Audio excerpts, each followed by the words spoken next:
Everyone has those core memories. You know, those moments where you look back and you think to yourself, ah, yes, this is where everything changed. Today, I'm going to be going through what mine is. And if any of it sounds a little too familiar to you, you might be living your own version of this story right now. Let's jump in.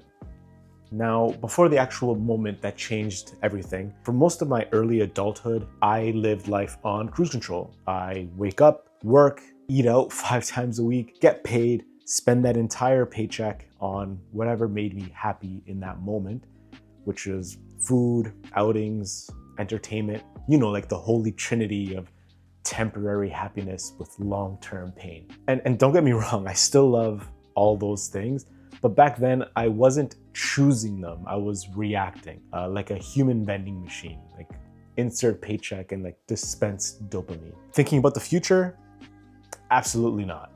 Stress about the future? Also no, because the easiest way to avoid anxiety is to avoid thinking altogether. This has been scientifically proven by absolutely nobody, but it was my method at the time. So every day I'd basically go, future KG can deal with it. He seems responsible. Spoiler, he wasn't. The one positive trait that I had going for me, despite being a financial disaster, I've always been annoyingly curious. As a kid, I was the but why child. My mom hated it, and I'm sure my wife still hates it today. And speaking of my wife, we've been together now 16 years. But around the 2-year mark, I was so happy in the relationship that I did something dramatic. I Googled the top causes of breakups. The number one thing I found at the time was money. But right beside that was health. And with the confidence of a man who absolutely should not have had any confidence, I said, well, I can't control my money, but I could definitely control my eating. That was a lie, by the way, because the happier I got in a relationship, the unhealthier I got. And if you know, you know. Fast forward to year number 6, and I had hit my heaviest weight ever, and I decided to propose. So yeah, here's the photo of me on that day. Adorable. Prepared for the future? Absolutely not. But the engagement forced something uncomfortable. For the first time, I had to think about the future. Marriage suddenly made the future feel very real. And I didn't feel that I was ready for any of it. I didn't know how to plan. I didn't know how to take care of myself financially or physically. I was excited, but I was also overwhelmed. A couple of weeks after she had said yes, I was on the couch eating leftover pizza again, and all of a sudden a suit commercial comes on TV. And for whatever reason, like maybe it was destiny, maybe the pizza was just hitting me harder than usual, but the commercial hit hard. So hard, in fact, that I put the pizza down. And I need to repeat that. I voluntarily put pizza down. I grabbed my phone and I searched Diet Coach near me. There was one that was about 20 minutes away by bike ride. There was no appointment, no plan, just me, my curiosity on a random Thursday. And I'll always remember May 21st, 2015. And I say it's a Thursday because most of us say, you know what, I'm not starting until Monday. I'm not starting until next week or next year. We always say that's when it will start. Mine was a Thursday, May 21st. Search it. This was the first time that I didn't put this job in future KG's hands. So I sit down with this coach and she explains the plan. She tells me she'll guide me through it step by step. And then she drops the number, $1,600 up front. Let me be incredibly clear here. I did not have $1,600. I didn't even have $200. My brain went into full fireworks. You can't afford this.